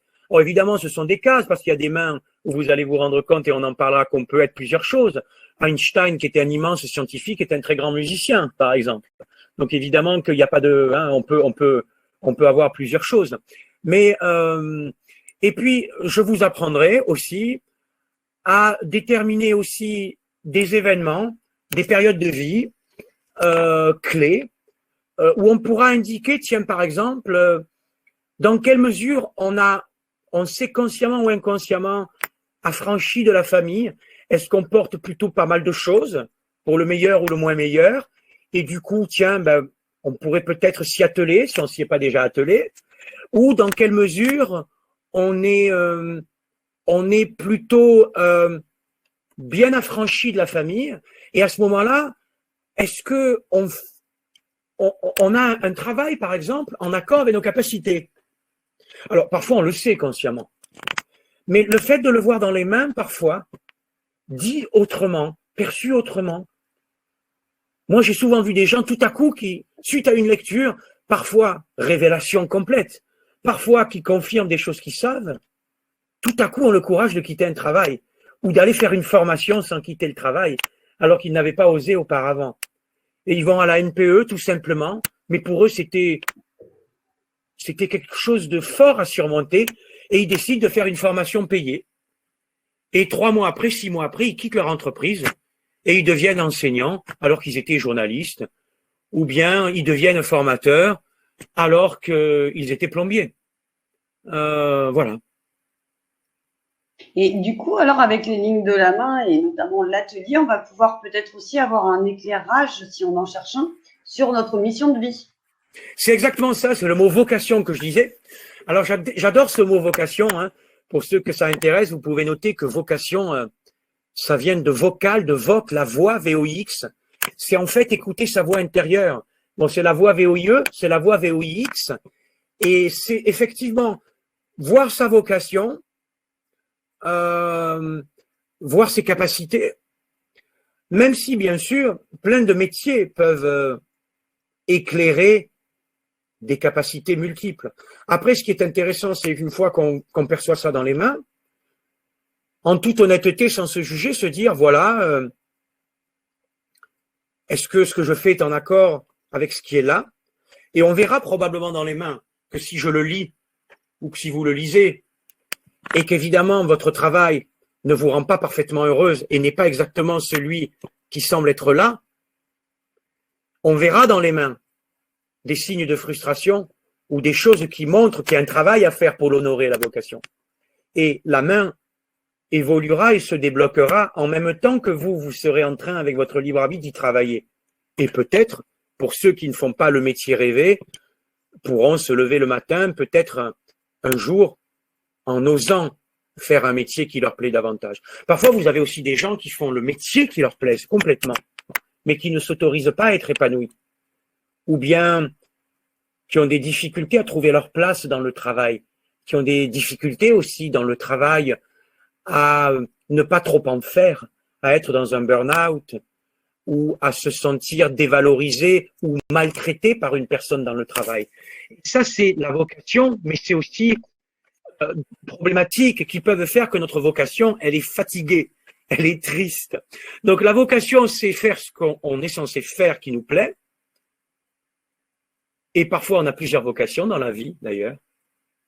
De plus en plus dans la société dans laquelle on vit. Donc ne pas s'enfermer aussi. Moi, je vois beaucoup de gens qui ne font pas ce qu'ils veulent parce qu'ils sont convaincus qu'ils doivent faire que ça. Et que dans leur esprit, c'est tout fermé. Donc, c'est aussi ouvrir cette diversité. Et donc, du coup, dans l'atelier, si j'ai bien compris, on va avoir, pour les personnes donc, qui le souhaitent, je vous rappelle que c'est le lundi 4 janvier à 20h30 en direct, mais que vous pourrez aussi avoir accès en replay. Et donc, si j'ai bien compris, nous allons avoir pendant cet atelier des techniques d'interprétation clés en main. C'est exactement ça, des techniques d'interprétation clés en main, des techniques aussi qui vont vous permettre, parce que c'est ça l'idée aussi, d'oser lire sur vos proches. Bien sûr qu'il y a d'abord vos propres mains, mais lire sur vos proches et pouvoir aussi, j'allais dire, travailler cette intuition. C'est-à-dire que, par exemple, sentir une poignée de main, regarder comment une personne croise les bras pour déterminer des choses toutes bêtes. J'ai envie de vous dire, on peut voir des mains sans les avoir en main ou en voyant une personne en face de nous. On n'est pas obligé d'ouvrir la main. Et on peut déjà voir et sentir beaucoup de choses. Est-ce que, Stéphanie, je peux vous montrer maintenant, tiens, la photo d'une personnalité célèbre, je ne dis pas qui c'est, et on essaie de jouer avec, si je puis dire. Mais donc, du coup, là, tu vas nous montrer un exemple concret de main. Exactement. Super. Et je tiens juste quand même, pendant que tu regardes, je tenais à vous dire donc pour participer à l'atelier, c'est 37 €. Donc, si vous prenez la version non téléchargeable ou 2 fois 18,50 €. Et pour la version téléchargeable, c'est 57 € ou 2 fois 28,50 €. Alors, je ne sais pas si j'ai la bonne image là. Alors, regardez cette main. Est-ce que vous la voyez suffisamment bien comme ça? Alors, il y a des personnes qui nous disent oui et d'autres qui nous disent non, parce que je pense que alors, si elles sont sur leur téléphone… Ah, comme ça, c'est mieux, oui. Super. Alors, voilà une main. C'est la main d'une personnalité célèbre. Alors, je vous laisse essayer de deviner. Vous pouvez jouer. Après, je ne vais pas vous dire oui ou non tout de suite, même si, Stéphanie, tu peux me proposer des noms si ça s'affiche. Bien évidemment. C'est une personnalité célèbre. C'est une main qu'on voit bien tirée d'une photo qui a réellement été faite par des journalistes parce que cette personne disait bonjour. On nous propose François Hollande dans le public. D'accord. Alors, moi, j'avais envie de dire Donald Trump. D'accord. Alors, peut-être ou pas que vous proposez un politique parce que vous voyez le costume. Pourquoi pas, hein. Alors, bon, je répondrai après, hein. Mais sur cette main, je donne un exemple. Voilà. Si vous regardez cette main, par exemple, vous voyez sensiblement les doigts plus courts que la paume. Tout le monde le voit, ça se voit facilement. On est d'accord. Donc, vous voyez ici une pomme qui est plus longue, très large, longue, que les doigts. Donc ça va indiquer tout de suite, pour faire petite introduction à lundi 4 janvier, c'est une pomme bien sûr de quelqu'un qui va être extraverti, qui va être brut de pomme, pour le meilleur ou pour le moins meilleur, selon ce qu'on en pense. Moi, je n'ai pas de jugement. Et vous allez voir aussi que quand la main est tendue, les doigts sont extrêmement resserrés. Le petit doigt se détache à peine, ce qui montre quand même une forme de méfiance. Il n'y a pas d'ouverture au niveau des doigts. On voit quelqu'un qui est probablement dans quelque chose de très extraverti, mais de méfiant, de quelque chose qui va peut-être avoir un rapport, entre guillemets, au bien, au mal, un peu très fort. Et on a un pouce que vous voyez, un pouce ici qui est assez court par rapport aux doigts. On apprendra à la taille des doigts, même si avec l'intuition, vous pourrez vous douter si le pouce est court ou long par rapport à la taille d'une personne ou par rapport au reste de la main. C'est quelque chose qu'on voit. Mais le pouce court va souvent indiquer une personnalité qui va au fond d'elle manquer de confiance et qui va souvent compenser par une très grande impulsivité. Et vous voyez ce qu'on appelle le pouce en bille, c'est-à-dire la partie du pouce qui, la première phalange du pouce en bille, c'est-à-dire très en chair, qui est très bombée, alors qu'on appelle dans la mythologie, le pouce des assassins. Bien sûr, là, c'est pas un assassin, mais c'est parce qu'il est présent chez beaucoup d'assassins. On le sait parce que on l'a observé de leur vivant ou de leur mort, même si c'est pas un signe suffisant pour parler de violence caractérisée, hein, bien évidemment. Et ce pouce en bille indique toujours avec la première phalange, d'une façon ou d'une autre quand même, au moins de l'impulsivité et au moins quand même un rapport, on va dire, par le verbe ou physiquement éventuellement, un rapport à l'impulsivité, au côté revanchard, violent, assez fort. En tout cas, c'est pas une main très douce. Voilà. Après, bien sûr, vous voyez un équilibre des doigts. Les doigts sont assez équilibrés. Vous voyez que le quatrième doigt, l'annulaire est à peu près de la même longueur que l'index. La main est assez forte. On voit que c'est une main de leader, bien sûr. On voit que c'est pas la main de quelqu'un qui est simplement derrière un bureau à faire des papiers. C'est bien sûr la main, on le voit, une main forte, une main charnue, une main carrée, une main sensorielle, une main de quelqu'un qui est dans l'expérience de la vie, qui est un fonceur et qui fait bientôt beaucoup plus penser, bien sûr, à l'énergie, entre guillemets, d'un chef d'entreprise que d'un artiste ou de Mère Teresa. Ça ne veut pas dire que peut-être cette personne ne joue pas un instrument si elle en joue, hein, ou ça ne veut pas dire nécessairement que cette personne ne donne pas éventuellement de son temps aux autres. Donc il n'y a pas du tout de jugement, mais au niveau général, c'est ça qui prédomine. Alors du coup, on a d'autres propositions. Nous avons Poutine, Sarkozy, Mélenchon, Gérard Depardieu. C'est fou que il y a un Gérard Depardieu, je dis parce que vous ne vous êtes pas tous laissés influencer par le costume. Je dis ça parce que souvent, dans mes formations, quand je montre cette personne, on me parle, voilà. D'accord. Alors, si je puis dire, bon, c'est vrai que si on prenait Gérard Depardieu, par exemple, ça aurait pu vachement correspondre comme main type, hein, parce que lui-même en parle, en fait. Hein. Il en parle d'ailleurs récemment dans un livre qu'il a sorti, je ne sais pas si vous le savez, je ne l'ai pas lu, mais il a sorti un livre qui parle de lui, là, par rapport à sa vie. Mais effectivement, bon, c'est quelqu'un qui s'est fait tout seul, qui est un leader dans son métier, et qui n'est pas à prendre avec des pincettes, pour dire ça gentiment. Voilà, et il le dit lui-même. Et en même temps, c'est quelqu'un qui est très humain pour faire le métier qu'il fait, quoi qu'on en pense, hein, bien sûr. Alors, c'est pas Gérard Depardieu. Et on nous propose aussi Bernard Tapie. Bernard Tapie, d'accord, ça aurait pu.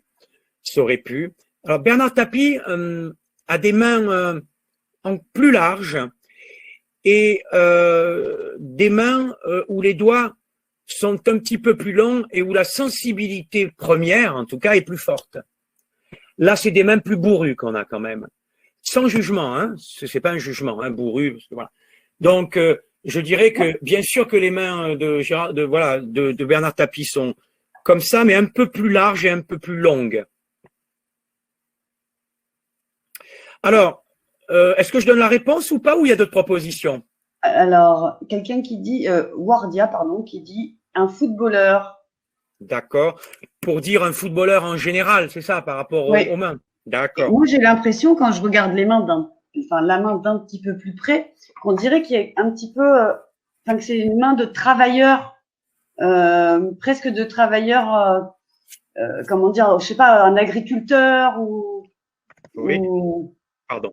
Oui. Mais après, j'ai pas d'idée de personne en particulier. Non, c'est une très bonne remarque. Alors, c'est un homme qui est très intelligent au sens large, ne serait-ce que parce que c'est un leader, ça je l'ai dit, donc c'est pas voilà, donner d'indices plus, mais alors c'est intéressant ce que tu dis. Disons que ce que tu vois sur les mains, avec cette sensation de rugosité, de râpeux entre guillemets, hein, une main qui est pas que lisse, si c'est ça que tu veux dire, Stéphanie, effectivement, et ça milite pour le fait que c'est quelqu'un qui fonce, qui rue dans les brancards et qui, même s'il est intelligent au niveau de l'intellect, bien sûr, sinon il n'en serait pas là, parce que c'est un leader, c'est pas un intellectuel au sens premier. C'est ce que j'appelle une main d'expérienceur. C'est quelqu'un c'est un faiseur. C'est quelqu'un qui fait ou qui fait pas. C'est pas quelqu'un qui est dans l'être ou c'est pas quelqu'un qui est dans le ressenti. Bien sûr qu'il a des ressentis, parce qu'il a déjà un pouce en bille et qu'il a énormément d'impulsivité et de colère, mais c'est quelqu'un qui est guidé par l'action, qui est guidé par l'expérience et qui est guidé par une notion de leader et de pouvoir qu'il va vouloir exercer pour lui ou pour aider les autres, ou les deux, selon ce qu'on en pensera et selon comment on verra son métier. Voilà. Du coup, on nous propose encore Le Pen ou David Douillet. Enfin, c'est pas la même proposition. Hein, mais... Oui. Alors, David Douillet, vu sa taille, je peux vous dire que les mains sont encore bien plus grandes. Mais c'est intéressant, mais elles sont beaucoup plus grandes. Mais sinon, bien le suspense est insoutenable. Dis-nous qui c'est. Alors, c'est Donald Trump. Oh, j'avais raison. Oui, j'ai essayé de noyer le poisson, évidemment, mais Oui, c'est la main de Donald Trump. Alors, il n'y a pas de photo qui existe où il n'y a pas de costume, mais si effectivement vous aviez eu un t-shirt derrière, je peux vous dire que très probablement ça aurait été plus compliqué de trouver. Mais c'est bien que vous ayez pensé spontanément à des politiques, ne serait-ce que par le costume et par le mot leader quand on dit personnalité célèbre. Mais il y a des mains comme ça chez les acteurs, bien sûr, chez les producteurs, chez les sportifs, bien évidemment.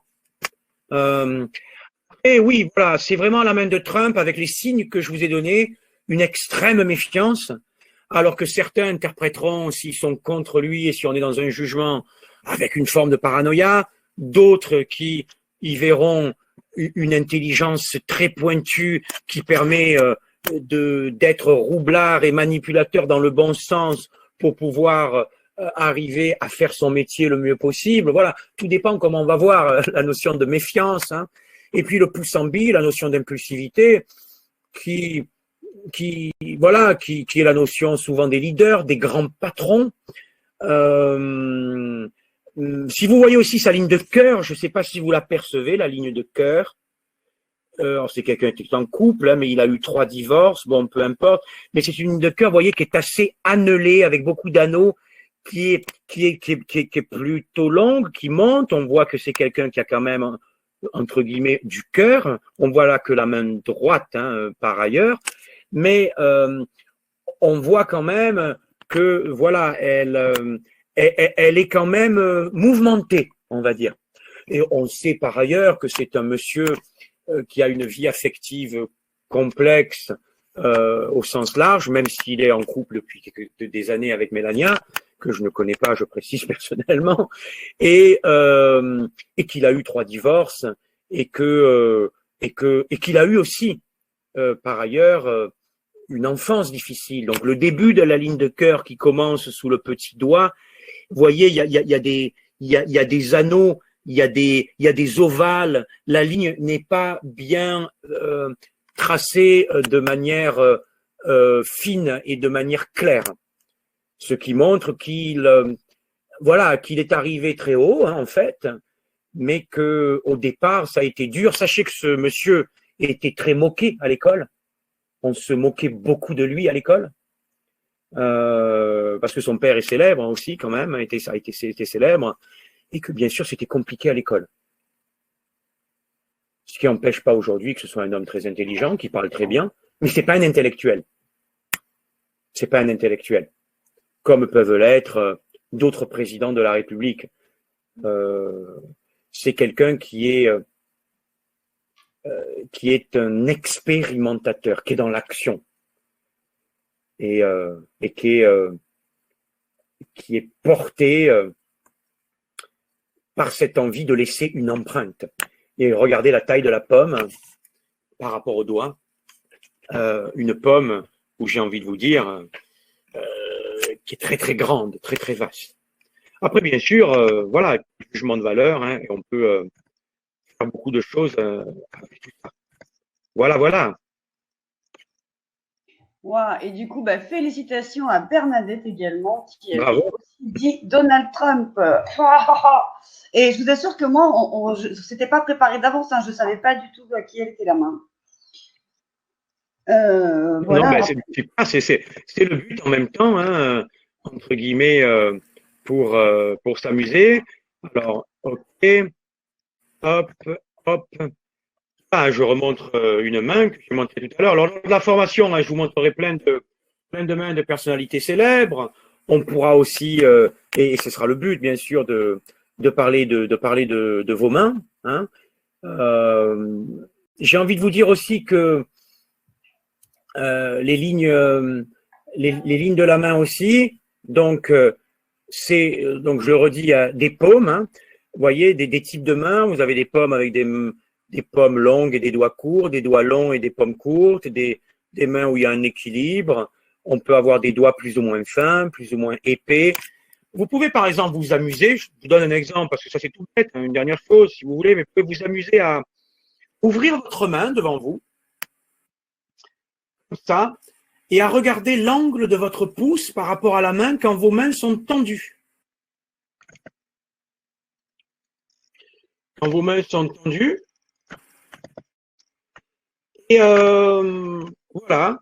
Et si vous avez vos mains comme ça, comme la mienne, vous voyez que mon pouce forme un angle quasi droit avec mes doigts. Pour d'autres, toi aussi Stéphanie, c'est un angle. Alors sans le forcer exprès, hein, en le faisant en mode normal. Non mais c'est juste pour info. Hein, donc on ouvre la main, on cherche pas à le faire, voilà, naturel.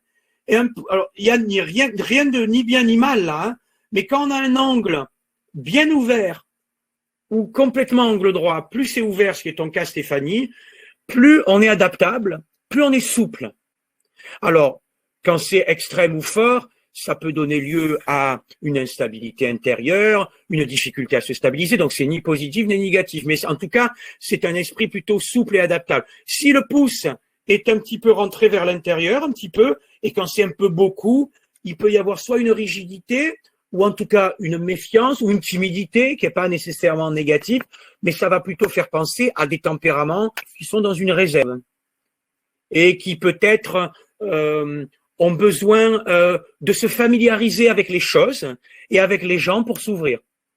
Et ils sont pas mieux ou moins bien que ceux qui s'ouvrent tout de suite, parce que ça peut donner lieu aussi à des choses difficiles quand on s'ouvre n'importe comment. Hein. Donc ça, c'est juste l'angularité pouce-main. Voilà, par exemple. Et ça, vous pouvez le regarder même quand une personne ne tend pas la main ou quand elle vous serre la main, quand une main s'ouvre devant vous, vous voyez tout de suite cette chose-là. Voilà. Waouh, super. Et donc, vous en saurez encore plus dans l'atelier du 4 janvier, donc à 20h30 si vous pouvez être là en direct. Et sinon, eh bien, en replay, forcément, à vie dans votre espace personnalisé. Et j'ai vu également qu'en plus de l'atelier, il y avait une psychovoyance avec votre date de naissance partagée en ligne. Exactement. On n'en a pas parlé de ce petit plus. Exactement. C'est le supplément d'âme. Je n'avais pas oublié, mais c'est très bien que tu en parles. Je le gardais pour la fin, mais c'est vrai. C'est le supplément d'âme, c'est ça. Alors, c'est-à-dire qu'en fait, avec votre date de naissance, éventuellement un prénom si vous voulez bien le partager en ligne, je pourrais, alors en alliance avec les lignes de la main pour faire des passerelles, c'est ça qui peut être intéressant, je pourrais vous donner des informations si vous avez une question, une thématique, ou peut-être on parlait de la vocation, ou peut-être un conseil aussi que je vais recevoir par ma petite voix intérieure pour vous permettre d'être dans un peu plus de, ou encore plus, de justesse, pour être en accord avec votre âme et pour pouvoir soit enfoncer le clou si vous êtes sur la bonne voie, et parfois on n'ose pas enfoncer le clou, soit pour pouvoir peut-être prendre des petits chemins de traverse qui sont pas nécessairement moins bien que les autoroutes, parfois ennuyeux, parfois difficiles, parce que si j'ai ce message, c'est que j'aurais besoin de vous dire que l'autoroute est un peu encombrée, que les péages sont pas top, et à ce moment-là, on pourra discuter de chemins de traverse agréables, ou en tout cas vous aider à mieux les traverser si c'est pas facile par rapport à là où vous en êtes. Et ça, je pourrais le dire avec la date de naissance. On peut faire de la numérologie avec le chemin de vie, mais moi je le fais en général sans numérologie et puis comme je le ressens. Et si vous voulez, je pourrais vous dire pourquoi je le ressens et je vous donnerai des images comme on voit. Voilà. Super. Wardia dit merci pour votre générosité. Et avant de te libérer, je vais te poser une dernière question que je trouve très intéressante de Corinne par rapport au fait de l'ouverture des mains. Quand l'arthrose bloque, est-ce que cela peut changer ou rendre la lecture faussée? J'ai envie de vous dire non. Non, parce que, alors oui en apparence, mais c'est comme si vous me disiez, est-ce qu'un coach sportif pourra avoir une lecture faussée qui regarde vos mains quand vous tenez un ballon, il va se rendre compte que vous avez un petit souci physique, même s'il n'est pas médecin, parce que on a l'habitude de voir des mains, qu'on soit coach ou qu'on lise des mains. Et puis, j'ai envie de dire, c'est des questions aussi en général qu'on pose au début, si on a un doute aussi, par rapport à une articulation, par rapport à une souplesse, voilà. Mais l'arthrose, déjà, on va se rendre compte de la souplesse des mains autrement que par le pouce. Et bien sûr que même si le pouce est rigide, on va deviner quand même comment il était à la base. Tout comme un grand coach, il va voir si vous avez été un immense sportif et comment vous avez pu être souple, même s'il vous voit à 90 ans sous arthrose totale. Il le saura, ça se verra en fait. Mais bien sûr que voilà, c'est des choses anecdotiques qui sont pas anecdotiques et qu'il faut juste apprendre à observer ou à demander si on a un doute. Merci beaucoup pour ta réponse. Martine qui demande, vous aurez assez de temps pour tout le monde? Bien sûr, Martine, il est prévu que l'atelier dure 24 heures. Parce que tu as vu que Laurent était un petit peu bavard quand même. Donc, en 24 heures, tout le monde passera. C'est pour rire. Bien sûr qu'il y aura un petit moment pour chacun. Et on espère d'ailleurs vous retrouver très nombreux à cet atelier sur les lignes de la main du 4 J'espère aussi, janvier. avec grand plaisir. Vous verrez, c'est passionnant. C'est passionnant et j'ai envie de vous dire, c'est ce qui me vient rapidement, dans les lignes de la main aussi, c'est le côté détective en fait. C'est un des seuls outils en fait où on est en position de Colombo, quoi. On est en position et c'est intéressant beaucoup plus que si on lit un thème astral dans la démarche, je veux dire, ou si on lit des cartes, ou même on va peut-être dans une détection aussi. Mais dans la lecture des mains, vous serez dans une position d'investigateur et c'est ça qui est passionnant, voilà. Eh bien, écoute, merci beaucoup. Il y a beaucoup de monde qui te remercie. Wardia, l'atelier dure combien de temps? 24 heures, c'était une blague, hein, mais 2 heures, 2 heures et demie, ça peut le durer facilement, suivant. Bien sûr. Suivant combien vous êtes aussi, et je suis sûre que vous serez très nombreux. Nadine, oui, bien sûr, parce que quel que soit le nombre, en fait, c'est vrai qu'en plus, plus on est nombreux, plus on aura d'exemples et plus vous pourrez voir de recoupements. C'est ça qui est très intéressant, même si l'intérêt est normal que ce soit entre guillemets pour vous et qu'on puisse faire un maximum de monde. Mais c'est ça qui sera essentiel. Voilà. Eh bien, en tout cas, là, il y a tout le monde qui te remercie. Il y a des merci, c'est passionnant. Vous êtes très gentil, merci. Merci à vous d'être là, d'avoir été là. Merci beaucoup de cet éclairage, me semble-t-il, nécessaire pour ôter les fausses croyances, notamment. Belle soirée. Voilà, une cascade de merci. Et l'Académie de la Nouvelle Vie, eh bien, te remercie également d'être venu comme ça nous donner quelques heures de ton temps pour apprendre plein de choses passionnantes à nos amis qui, s'ils veulent aller encore plus loin, vont pouvoir donc accéder à cet atelier. Avec grand plaisir. Le 4 janvier. Et de bonnes fêtes en attendant qu'on se revoie le 4 janvier. Exactement. Plein de bisous à vous tous. Je vous souhaite une excellente fin de soirée ou fin de journée. Au revoir, à bientôt. Vous nous regardez. Merci de votre attention. Et à très vite.